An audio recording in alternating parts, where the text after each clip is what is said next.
Bonjour à toutes et à tous et bienvenue au Galen Center à Los Angeles où vient juste de se terminer la grosse conférence d'ouverture de Microsoft qui a été très riche en nouveautés, en annonces et surtout qui a été très construite. Alors Microsoft cette année a un message à vous faire passer. En 2015, c'est sur Xbox One que ça va se passer et pour ça il a effectivement utilisé deux mots-clés, Xbox One exclusive. C'est exclusif à la Xbox One, soit dans un premier temps, soit totalement exclusif.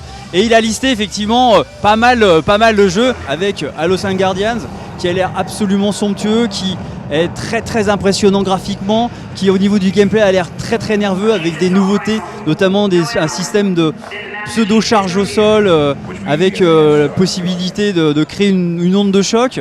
Il y a aussi la possibilité de jouer en multijoueur et ça, en coop, et ça c'est quand même plutôt très sympa si on veut s'amuser à 4 amis.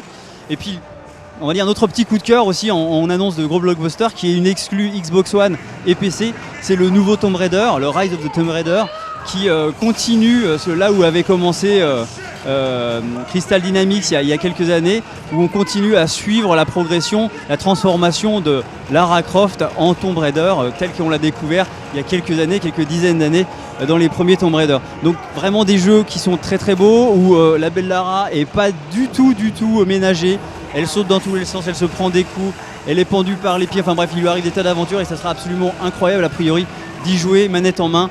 En tout cas, on a de la peine à attendre son arrivée bientôt sur Xbox One et sur PC.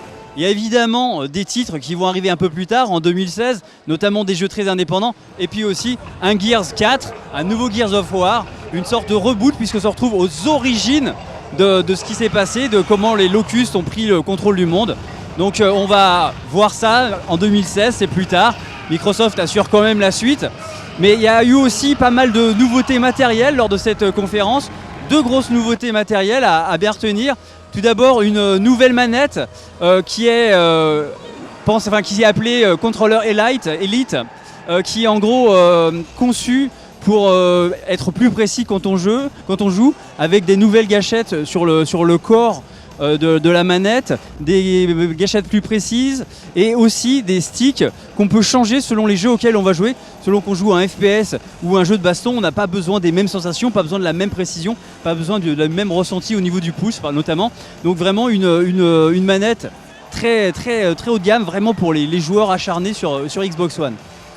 Et puis la deuxième nouveauté qui a été aussi plutôt chouette en termes de matériel, c'est une démonstration d'une version de Minecraft avec HoloLens. Et là c'est tout simplement bluffant parce que on commence à jouer, la personne qui porte le casque HoloLens, le casque de réalité augmentée de Microsoft, commence à jouer sur le mur comme si c'était un écran.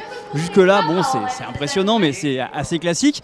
Et puis ensuite il décide de déplacer le monde dans lequel il joue sur une surface plane, une table. Et là on bascule dans quelque chose de complètement dingue où on voit le monde se construire en 3D devant soi, évidemment quand on porte le casque HoloLens, et on peut effectivement jouer avec des personnes qui jouent sur une tablette surface et on peut explorer le monde différemment, le soulever pour voir ce qui se passe en sous-sol, ce qui est très important dans Minecraft pour trouver de quoi crafter. Donc voilà, c'était une démo vraiment très impressionnante et très chouette.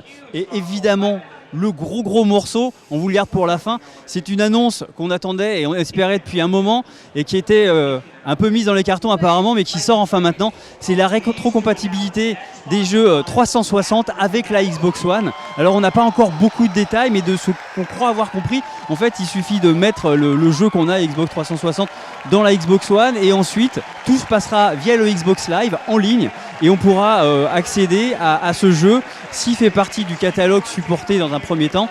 On pourra y accéder avec tout ce que propose la Xbox One, c'est-à-dire des graphismes un peu améliorés, c'est-à-dire tout ce qui est connectivité renforcée, etc. Donc beaucoup de nouveautés logiciels, des jeux pour 2015 notamment et principalement pour 2016 aussi, et puis des nouveautés matérielles qui sont vraiment très prometteuses pour les mois et années à venir. Si Bethesda hier avait mis la barre assez haut avec des jeux très prometteurs, avec son Fallout, son Doom, Microsoft avait clairement un message fort à faire passer. C'est voilà, on est peut-être un peu en retard en termes de vente avec notre Xbox One, mais on arrive très fort et en 2015 il faudra compter sur nous. Si vous voulez en savoir plus sur ces annonces, évidemment, on va vous les détailler dans différents papiers que vous pourrez lire sur 01net.com un peu plus tard et dans des vidéos que vous pourrez voir sur 01net TV. En attendant, nous, il va falloir qu'on file parce qu'on a une autre conférence, celle d'Electronic Arts, qui va commencer très bientôt avec, on l'espère, de belles annonces.